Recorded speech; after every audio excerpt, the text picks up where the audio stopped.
How is everyone doing today? And in this video, we are going to be talking about a character that a lot of people are looking forward to, and that is going to be Yinlin. Yinlin has been a fan favorite for a very long time, and I know a lot of people are very excited for her. So with this excitement, let's go ahead and start preparing for Yinlin with talking about her best echoes, talking about her best weapons, her synergies, and not only that, also her kit, because of course you kind of want to know what she does before we delve into her. So before we get into all that, make sure you leave a like, comment, sub, and all the different type of stuff, and let me know how excited you are for Yinlin and what teams you are going to be rocking with her. Before we get into the rest of what we're going to be talking about today, I'd like to mention the sponsor for today's video, which is going to be Talkie AI. Talkie AI is a website with a various amount of customized versions of AI that cater their response to the profile you choose. You can go from talking to your favorite characters from various different shows and games, such as Lucy from Cyberpunk Edge Runners, Todoroki from My Hero Academia, and even Goku from Dragon Ball, to AIs catered to a specific task like learning a language or even helping you sort out whatever you're thinking of at the current moment.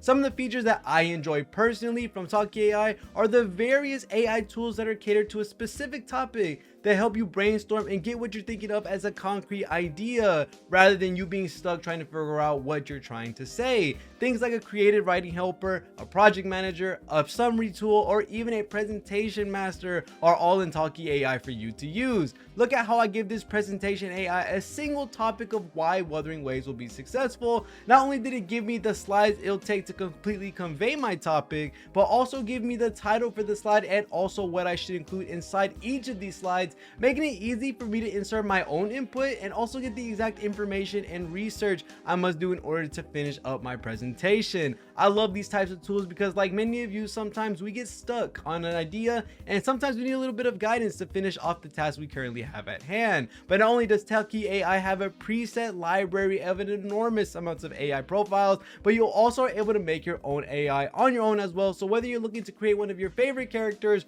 or even a character that you made on your own, or maybe even make a new tool on the daily so that you can use it whenever you need to, make sure to go ahead and click the link in the description to try out Talkie AI today. Thank you so much, Talkie AI, for sponsoring the video, and let's get right back to the video. But let's go ahead and start talking about the kit when it comes to Yinlin, what she's able to do, because she is going to function a little bit different compared to other characters like Jian, who was our first limited 5-star rate up character. And let's go ahead and start talking about what Yinlin does. Now, for her basic attack and also talking about all the other things in her kit, we won't know how exactly switch cancelable a lot of them are when it comes to how useful that is for a lot of team comps and getting the most amount of DPS as you possibly can. So be sure to be able to look out for that in-depth guide when it comes to that point. But going into the basic attack, it is currently just a normal basic attack until we end up going into the dodge counters, because when you do your counter attack, you will be adding a sin binding mark onto the enemy, and these will play into factors later on into her kit. So remember about the sin binding mark. The resonance skill is going to be putting her in a different state called magnetic state for 8 seconds. And while you're in magnetic state, you will be given enhanced basic attacks and evasion attacks, and triggering judgment attack will deal damage. With each basic attack can only trigger once and trigger up to 4 times. Lightning execution is going to happen once you are ending your magnetic state, which is going to hit the targets with Sinner's Mark, and it deals extra damage to the target. I'm assuming Sinner's Mark is going to be the sin binding mark that I was talking about before, so we're going to leave it at that. And then her ultimate, her Resonance Liberation, causes a wide range of electro damage when a target is hit and a thread is left connecting the puppet, zap string, and the target is given a sin binding mark. So the only ways to get sin binding mark at the current moment, from what I see, is from the basic attack dodge counter and from the Resonance Liberation at the current moment. Going into the passive skills that she does have, her Forte Circuit is going to allow you to consume all your judgment points, which is going to be used by your heavy attack. And when targets are carrying the center mark is replaced by a punishment mark that is going to last for 18 seconds. We are swapping out debuffs. When a target is carrying punishment marks is damaged, Judgment Thunder will fall, causing electro damage to all targets carrying a punishment mark, and can be triggered up to 1 second. So this is the reason why she's going to be a lot more different than some of the characters that we have at the current moment, including Jian, because yes, not only can she be a main DPS of sorts, but also a sub DPS while having these judgment marks on the enemies, allowing other characters to proc those sub DPS procs, and she's doing damage while someone else is doing damage. There's a lot of really cool stuff that's going to be able to come out from this, and she seems like she's going to be a crazy character when it comes to what she's able to do. Now, the way her Forte Circuit works is that she's going to use basic attacks, resonance skills, and also the resonance skill with lightning execution to be able to restore the judgment points that you need to be able to change out the buffs or the debuffs, I guess you could say. Her inherent skill is going to be, after using the resonance skill Magnetic Roar, increase your crit rate by 15%, lasting for 5 seconds. Honestly, pretty good in my honest opinion. Get that big buff of crit rate for that 5 seconds. You better make the most of you can from it, because that's going to be a big damage boost when it comes to having that as your passive. And then the other is going to be the damage of the resonance skill Lightning Execution. Hitting a target with Sin Binding Mark is increased by 10%, and the attack is increased by 10% when triggering this effect, lasting for 4 seconds. So you really want to make sure that you have these debuffs on the enemies when you are using your not only dodge counters, not only your ultimates, but also your Forte circuit as well. Now, going into the thing that really matters, and that's going to be her intro and outro. Her intro is, of course, just going to be her doing damage as most other characters, but her outro is the very important portion of her kit that a lot of people are very excited for when it comes to some of their favorite units, and possibly even for future units, because with her outro skill, she's actually going to be our first electro damage bonus of 20%, and also buffing out Resonance Liberation damage by 25% as well. And this effect lasts for 14 seconds or when the character exits. So sadly, it's not going to be for the whole team or last for a very long time like Verena, but you are getting two separate boosts, one being for the electro damage and one being for Resonance Liberation damage. Now, sadly, I think Kaokuro's Resonance Liberation damage is counted as basic attack damage, if I'm not wrong. I could be wrong about that.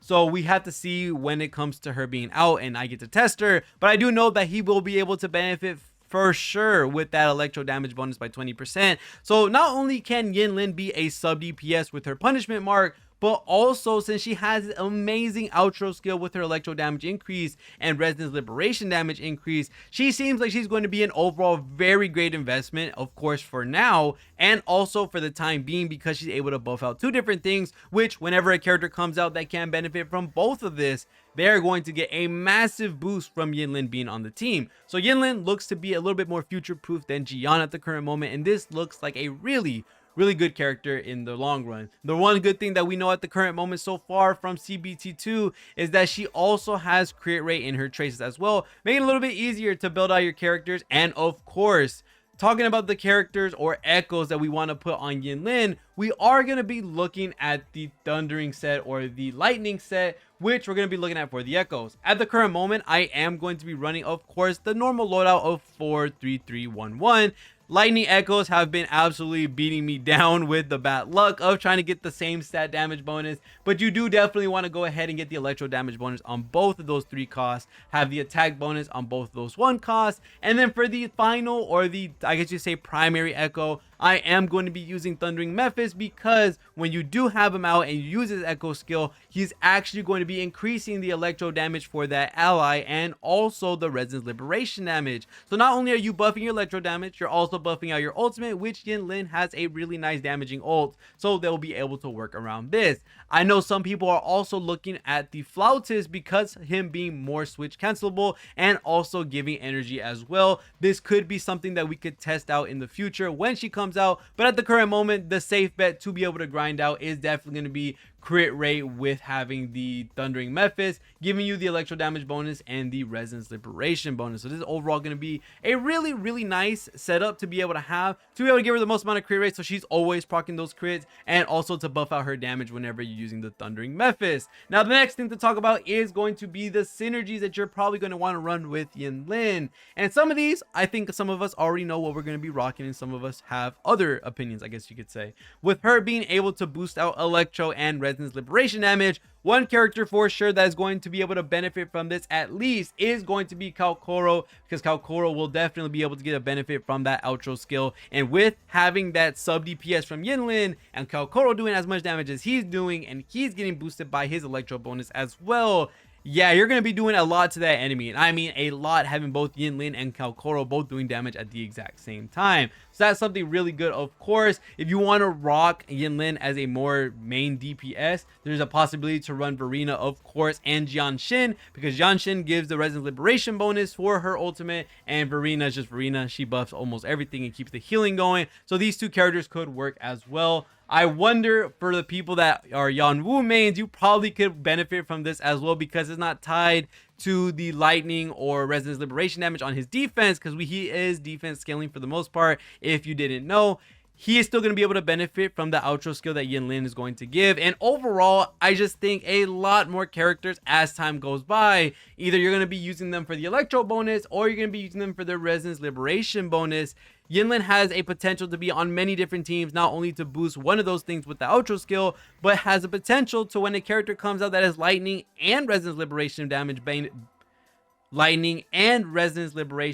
focus, she's going to be able to boost both of those and also give an enormous, and I mean an enormous damage boost to that character, making them feel so good. And now going on to the weapons, as we may know, her signature is by far going to be your best for sure, with it having all of the stats that it needs and also giving her boost off field if they keep it the same from CBT2, which of course shows about her sub DPS potential. But not only that, we also have a weapon that is in the 4-star selector that we get at the beginning of the game as beginners, and the Jinzo Keeper would be one of the other, I guess you could say, weapons that you would want to run, just because it gives the attack scaling that she would 100% need. And when intro skill is released, increase the caster's attack by 8% and HP by 10%, lasting for 15 seconds. This will just give you the stats that you need to hit a little bit harder, because a lot of the other rectifiers for some reason love to give energy regen. I don't know why that's the case, but that is the case for now. And then I'm pretty sure the battle pass weapon is also the other weapon that gives crit rate upon getting it from the battle pass. If I'm not wrong, we can check that really quickly. And yes, the battle pass weapon does give crit rate, and when resonance liberation is released, increase the caster's attack by 15%, lasting for 15 seconds. This could also be very great for Yinlin as well when it comes to rocking the crit rate weapon. And then you can rock a crit damage echo, because you will be having this weapon on her,